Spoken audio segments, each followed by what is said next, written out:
Sa ngalan ng Ama at ng Anak at ng Espiritu Santo. Poon amin kang tahanan, noon, ngayon at kailanman. Sa mahabang kasaysayan ng sanlibutan, marami ng nilalang ang nagnanasang matagpuan. Bukal ng kabataan, hinahanap at inaasam. Ito daw ay isang puno o isang dagta na sa tao'y magpapanatiling bata. Sa makabagong siyensya, gayon din ang nangyayari na. Mga puting krema, sabon na sutla, inuming mga gamot o bitamina. Lahat sinusubukan upang wangis ng kabataan ay hindi mabura.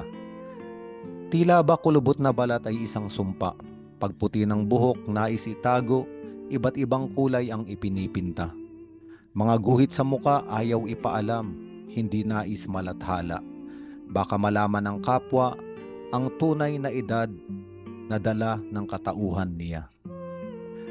Ngunit ang salmong ating paksa ay may masakit na balita sa mga taong nais na sa habang panahon sa mundong ibabaw ay ayaw magmukhang matanda. Sa ayaw man o sa hindi, ang tao ay babalik sa lupa. Sa alabok daw tutungo kung doon siya nagmula. Idinugtong pa ng ating awitin, maaaring 70 taong singkad lamang ang ating abutin, o kaya na may 80 kung may lakas na tatamuhin. Ano naman kaya kung tumagal ang ating pamamalagi? Dito sa daigdig humaba ang pananatili. Sinabi pa ng ating tinig, kung para sa mga tao ay mahaba na ang bilang ng mga panahon, ngunit ang 1,000 taon ay para bang isang araw lamang sa mata ng Panginoon.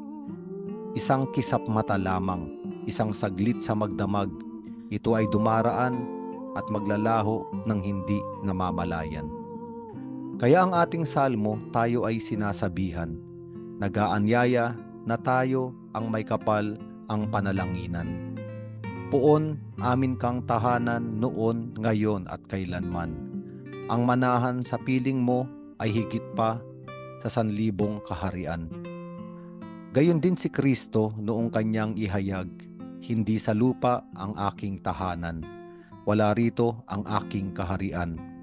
Ang tunay niyang tirahan, ang nais niyang pamalagian, doon sa piling ng kanyang Ama sa banal na kalangitan.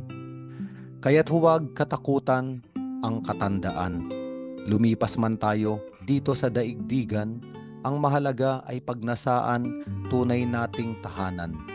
Sa piling ni Jesus sa kalangitang walang hanggan.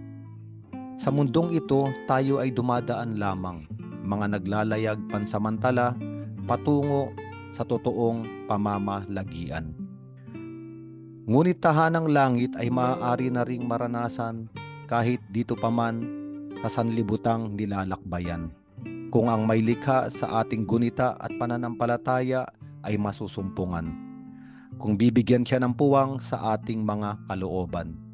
Sa buhay natin siya ay kasakasama, tila ba isang matalik na kaibigan.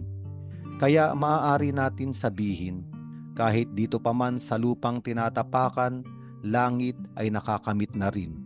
Sapagkat ikaw, O Diyos, ang aming sandigan at ang aming mithiin. Luwalhati sa Ama at sa Anak at sa Espiritu Santo, kapara noong sa unang-una, ngayon at magpakailanman at magpasawalang hanggan. Amen.